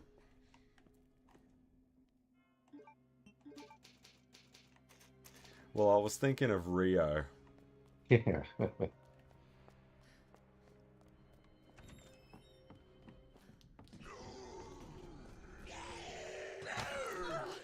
And it's funny, well, not funny, just sort of interesting, where they ended up with the guy fuck who you! played the Fucking good alien. He's Yeah. a college. He's a sports commentator for college basketball. I was reading. Yeah. Okay, I've got. I am in the shit at the moment, and I don't think. Okay, so now the remake has kicked into full gear. I might need to start doing multiple saves here. Alright, just to explain me freaking out like that. So basically, in scenario B of the OG, there was a creature called Mr. X, and what he would do was just prowl and follow you around, all that sort of shit. He was more like a stalker enemy. But what's happened now in these remakes, when this fucker sees you, he follows you even into safe areas, it seems. So I think, now, he's usually, in the original, he is reserved for whoever you play through the game on the B scenario, which is why I usually go ClaireA and Leon B, because he's not in... I just thought it was way cooler when Leon fights him. However, it seems like they've merged him into the main story, and he appears... He rocks up at the same time when you extinguish the crashed helicopter. When you put out the fire in the building, is when he does make his appearance. In fact, I think in the original one, he's the reason why the helicopter gets downed. I don't know in the remake if that's true or not. But anyway, they've blended him over into the first scenario, and he's fucking right there right off the bat. So that's why I was freaking out. I'm keen to see the replay of the stream when that actually happened, because I was playing through it so non-fucking challantly, because I wasn't expecting that, because I thought that they would have kept their pants on with him for down the line, but I just was gauging on Reddit just some of the met Mr. X for the first time. When he stared at me behind the helicopter, I stared back. Then he shoved the giant thing out of the way and started to walk towards me menacingly. I found a safe space in a safe room and waited for him to bail. I planned my route to get some other tools around the police station. Walked to the main hall. Motherfucker was hanging out with Marvin. Why are you so terrifying, Mr. X? He'll attempt to give it to you. He's fairly persistent. But as you've already found out, there are some places he cannot give it to you. I do think at some point he'll give it to you, but if you're careful and firm in not wanting him to give it to you, you should be able to refuse what he wants to give you. X won't just attempt to give it to you. X gonna give it to you. He unwillingly gave it to me once. I'm out of the police station, got to the Ada arc, only to find him on her ass instead. So, okay, they've totally redesigned this mechanic. This motherfucker is with us until the credits roll. Now, in the original, you used to be able to defeat him and he would drop increasingly.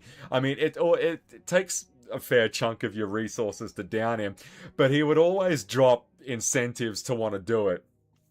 You could avoid him if you wanted to, or you could, you know, put the bullets into him, whatever, get him to drop, and then he'll start with dropping like handgun ammo, and then he'll drop shoddy rounds, he'll drop a couple of shoddy shells, then he'll drop fucking magnum bullets, and then drop a bazooka and all that sort of shit. So, but is it even possible to down him? Okay, so from what I'm gathering, the only areas he absolutely cannot enter at all are rooms that have a typewriter and an item box. It's fair game everywhere else. Apparently, even in the main hall, even though that has an item box and a typewriter, he can appear inside of the main hall.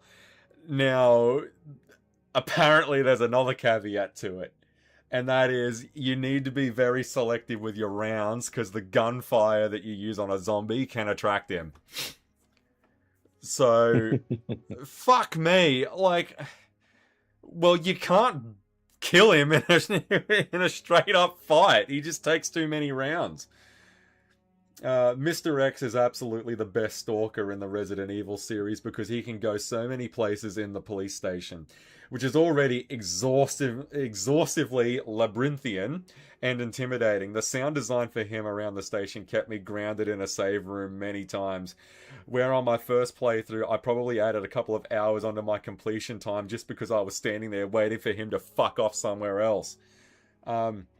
I think the true MVP in the remake is the layout of the building, where it's essentially has two ways to access most areas, so you'll always be at risk not only to be pursued into an area, but to meet him unexpectedly around a fucking corner. That's something that I did start to notice when he had me over on the third floor map. No, second floor. That rooftop area there, where the fire escape is, that hallway there, that's where he cut me off at, because I needed to get past him to get to the STARS office. But now that we've got a problem, I can go up now, I can go up the stairs because we're in the dark room. The problem with that is that it fucking conjoins on that balcony, so he can meet us, he can head us off at the pass there. Now, there's a licker outside of the door that I didn't shoot at. That's why I ran away from it instead, because I'm trying to put some distance between me and Mr. X. If I kill the licker, he's going to know where I am. Now, I don't know if I've read that right, but it sounds to me, the way I'm reading that is, you've got to be selective with your kills now. Like, is the zombie really worth killing if it means having a standoff with him? Oh, well, fuck, man. Like, well, now I don't know. Like, okay, alright, look, my strategy for even being able to beat this game is really going to come down to, can you still down him? And if you can, does he still drop shit worth doing it? Because if he doesn't, fuck, man, this just became an entirely different game. Like, if you haven't wasted all your ammo on Mr. X in your first encounter, you either have played the original or have no survival instinct. Or just assume that this giant unit of a man that just lifted a helicopter with one arm isn't going to go down with 7 pistol bullets you have. Yeah, alright now. You see, now this is what I'm talking about. I really was not expecting this, because this has just totally cucked me. Because I was going to go through this with that old strategy, but, whoa, lo and behold, you can't play it like it's 1998 anymore. That has totally fucked my strategy here. Because now, fuck, man, I don't even know if I can beat this game. Like, man, I swear I fucking panicked when I saw this guy for the first time. Resident Evil 2 was my first Resident Evil game as well, and I got fucking cornered on the balcony. I still have PTSD from this guy's footsteps. Yeah, I know, he sounds like a tank on legs. You know, like just douche, douche, douche. Okay. T800 rules apply here, mate. I shot him in the head like 9 times, and I planted a grenade round in him, and he didn't break stride. Like, he didn't have... Like, he didn't even get fucking stunned. I got an achievement. I can't remember what it was, but I did get an achievement for shooting his hat off, I think it was. But I think all that did was just piss him off.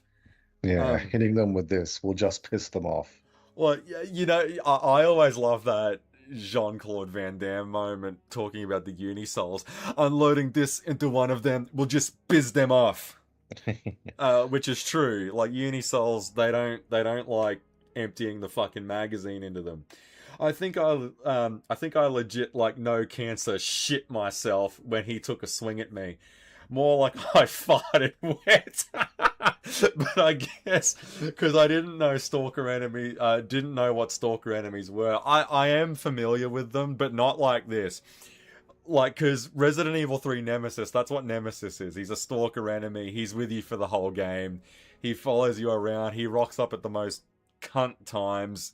That's what made that game interesting. But they dabbled with that mechanic a little bit in the B scenario of Resident Evil 2. It seems this time around, though, this isn't a fucking prototype. They've really fine-tuned him this time. It seems like, based purely on player behavior, this motherfucker can be anywhere in the precinct. You know, I can't avenge my partner's death with this pea shooter. You know, like, I'm gonna need something. I shot a flame round into his chest, and it did not look... He wasn't very impressed, and Ian here definitely doesn't want that. Fuck, man. Well, my goal was to go to the STARS office, because there's a computer in there, and I've got a USB... that badge that I got from that jewelry box, when you examine it, there's a slider on the back of it, and a USB port comes out the top. Oh yeah, and you can retract it as well. There you go. So I thought if because that's where the submachine gun is. Now, I've got like something like 150, 200 rounds for that, but if he can't be downed, what fucking good is it? Oh, look, I shot him enough times to get some distance between me and him, but that liquor outside is gonna... As soon as I kill that, he's gonna rock up. Well, how long is it... Fuck, man, like... That's opened a whole new can of worms, that. Like, because if he... Does it go by... No joke, I went to move the bookcases in the library and was a significant distance ahead of him. This is my first time ever playing the Resident Evil 2 remake, never played the original, and my friend is on Discord watching me and talking me through it. I moved the bookcases and turned around and he was standing right fucking there. I don't know if it was a glitch or if he was just trying to be quiet in the library, but his footsteps made literally no noise when he entered the library, and me and my buddy both screamed at the jump scare. A tip is that if you're running around everywhere, he will always know where you are. In the main hall, you can hide behind those, like pillars, and a lot of the time he won't see you and go elsewhere. You are braver than me. The moment the helicopter budged, I left. Didn't even get a good look. Stayed in that save room. Felt like hours to only build up courage to go for another save room and listen to those damn heavy footsteps. Okay, so there's a way to... Oh, well, he's gonna know I'm here anyway, because I piss-bolted. You know, I was the bad alien. You know when Brian Ben blows up the fucking car, and then he gets out, and then he's like, oh, yeah, then that alien just comes piss-bolting out of the fire towards him, and just, oh, shit. Yeah. Yeah. Oh, yeah. I just love, like, and he's putting so much into that sprint, hey, the bad alien running around the corner with the fucking hair blowing everywhere. Oh, shit! He just comes piss bolting out that corner. Okay. On my first encounter, I went to a safe spot. I could still hear his footsteps. When I came out, I couldn't see him. Then I literally took 2 steps ahead, and bro decides to come out of the hiding spot, aka the fucking wall on my right, just in front of me. As soon as I heard the loud noise and I saw the bricks flying across the room, I panicked and instantly hit pause. It was the biggest jump scare I had in years, and my stepmother looked at me funny. Well, you know, it's the classic, the Scream movies aren't scary anymore. Well, I'm glad Resident Evil is sprouting some hair on people's balls again. He's gonna fucking know I'm here, though. Now, my question is, okay, if you can tell where he is from the footsteps... Okay, so you can't... So effectively what they've done is you can now no longer run around the police station without triggering him.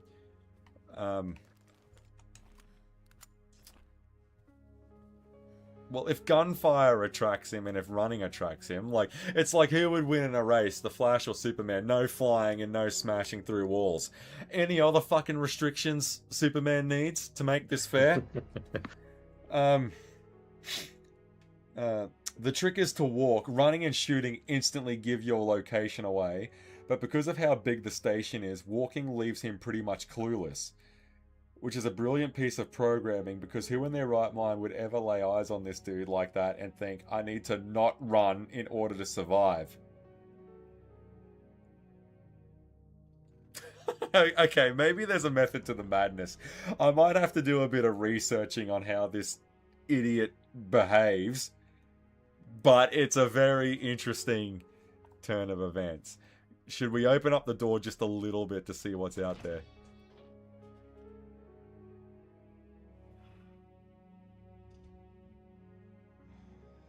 I can hear the liquor out there still. Fuck that. Alright, so we're gonna have to come up with it's a strategy, I know what I'm doing. Yeah, it's strategy. I mean, I shot the guy with a fucking grenade launcher and it didn't work. So obviously fighting. Okay, well let me just type in real quick. Mr. X RE2 remake. Can you down him? Well, you can temporarily down him by shooting him enough times. It's just a waste of ammo, to be honest. Yeah, well, in the original one, there was a trade-off for doing that. It doesn't sound like there is in the remake. I played RE2 like 7 times, and now in the remake, Mr. X is a part of every game and not just the B runs. The thing that annoys me is that he almost always follows me everywhere. I'm always low on ammo, and his appearances are not scripted at all. He doesn't seem to be vulnerable to gunshots, so he keeps following me. It's really annoying. Annoying me a lot. Any tips? Use the RPD layout to your advantage and loop around him. You can easily lose him this way. The pallet by the secretary desk is a god pallet. Is a good pallet to loop. I'm guessing that's what he's saying. Got to get those lobby gens immediately.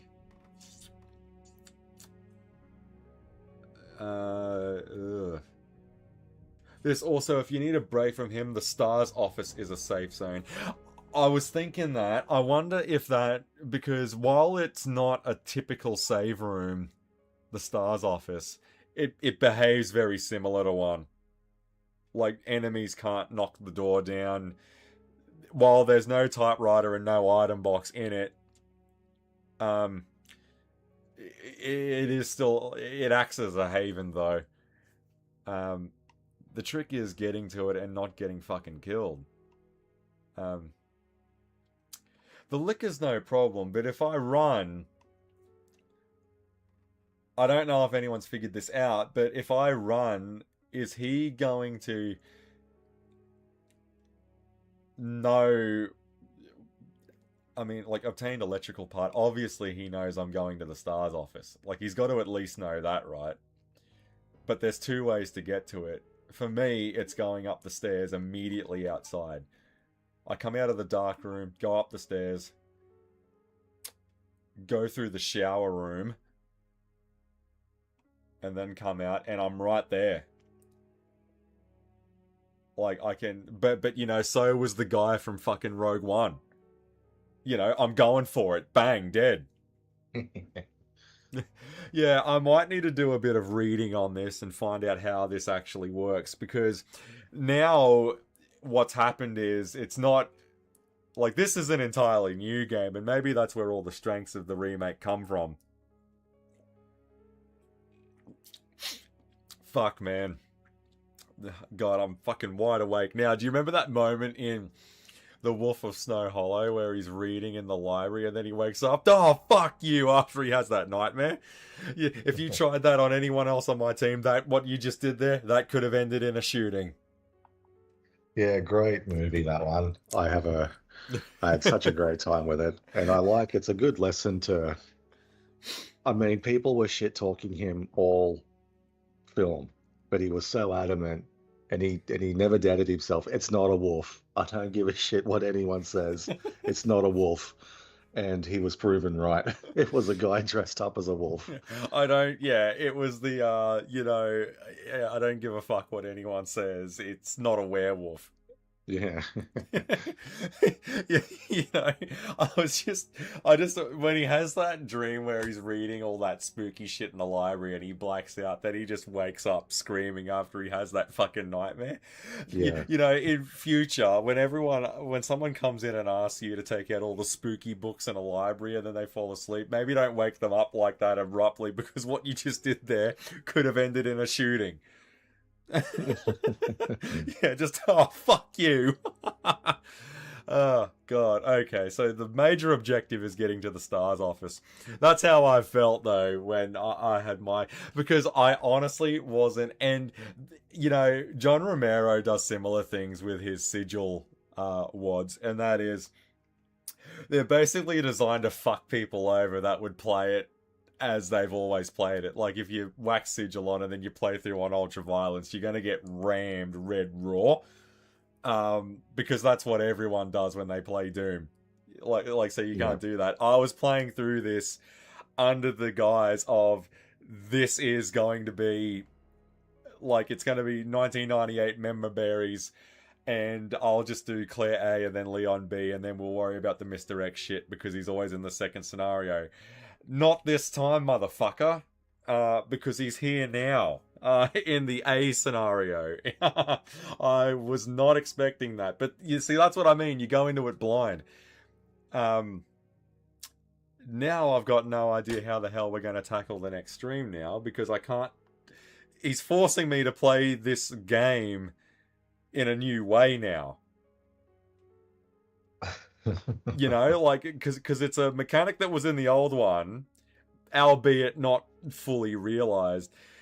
Now I can no longer... My strategy, such as it was, has been totally thrown out the fucking window. Oh, God, I don't know how I'm gonna do this. I might have to do a stock take of some items. He already knows I'm over here. I wonder if running in a save room is enough to piss him off. I'm guessing flashbangs probably fucking are only going to annoy him as well.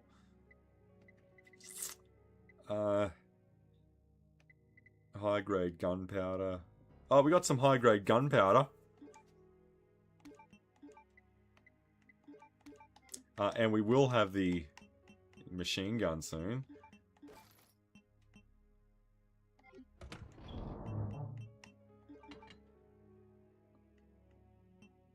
Yeah, so we got a nice pool of machine gun ammo coming, but I suppose... Alright, so we've got about, just shy, 237 rounds is what we got.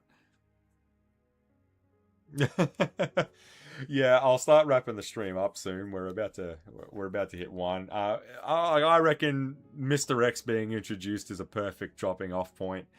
I don't know how the fuck I am going to beat this now, because he really has thrown a winch into things. I don't know.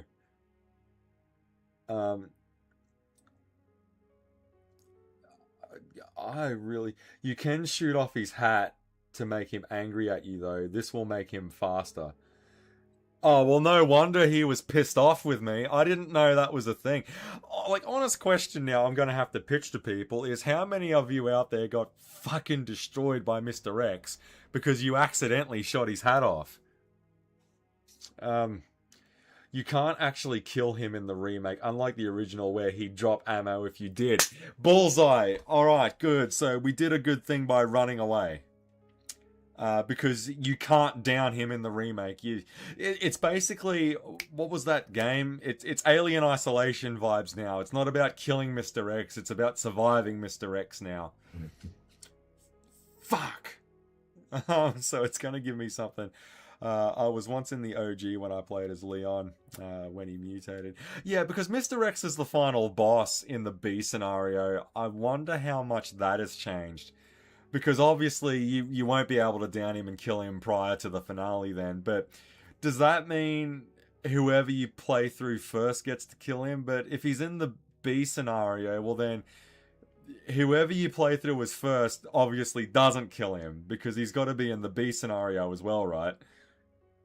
Because he is the final boss in the B scenario in the old game. So, or maybe he's a final boss in both walkthroughs for this. God, I don't know.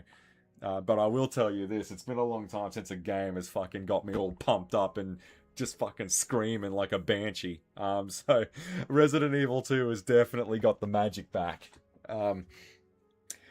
Yeah, so anyway, on the next stream, I'm thinking... well, I wanted to check it out tonight. I wanted to get into the STARS office to see what was on that computer, but really all it is I'm guessing when we plug the USB into it, it's going to open up the armory and we'll get the submachine gun. Like, I can wait till next stream to do all of that. Because I'm going to need to read up on some of the rules involving Mr. X. Like, he could very well be around that fucking corner right now. So I need to work out how he behaves in order to really beat this game. It keeps us on our toes. You know, just to see if we'll be a good fit. But if we can't down him, well, we actually did. See, that's why I saved on a different spot, because I didn't want to go wasting bullets and all of that I'm most likely going to need later. So I, unlike Jack Baker, you can't shoot him to be stunned for some time either. Yeah, I didn't think so either, because when I shot him with that grenade round, he didn't have like a flinch animation or anything. That's why I just ran. Because if I can't stun him, you can't really beat him in a straight up fight. I usually do it as Claire just for the dialogue that you miss otherwise. You can shoot him to be stunned, but the amount of ammo is not worth it. It's just better to run past him, since even if he hits you, he doesn't deal that much damage. I don't know, he got me down to the red. Oh no, the liquor did that. I don't even think he hit me. Mr. X moves at a slightly slower speed than the protagonist can run. However, if he is right behind them, Mr. X will move at the exact same speed as the protagonist running, so make sure you don't get stuck on anything, because then he'll punch you. He'll punch you very fucking hard. All that shooting the hat does is make him walk at the same speed you're running, no matter how far he is from you, but only for a few seconds, then he'll be back to normal. Afraid so. You can, it just requires a lot of damage, it's not worth it. You can actually down him, shoot him in the face a few times and he'll drop on one knee, or my lady style. Well, yeah, well if he gets up, I mean he is wearing a fedora, yeah I know, he's a bit of a simp. Shooting off his hat makes him faster. Is it really faster with the hat off? Yeah, you see what I mean? We're opening up this whole can of worms. I'm gonna have to do some research on it to really find out how this is all going to play out, because that has totally changed where I was going with this. And it's a good thing we like a challenge. We don't want shit to be too easy. So I'll have to do my homework on him. It's like the episode Bad Spark in Beast Wars when Rampage is running around like a fucking slasher villain. Yeah. And ripping Tarantulas apart and like viciously killing Transformers and all of that. And you get that moment with Cheetor who asks Optimus Primal, "What are we going to do about old crab legs?" He's not going anywhere. I'm going to have to confer with Rhinox on how to deal with him. That's sort of how I'm looking at this stream. That's sort of like my closing thought on it. Like, what are we going to do about Mr. X? I'm going to have to confer with other people that have played this game on finding out how to fucking handle him.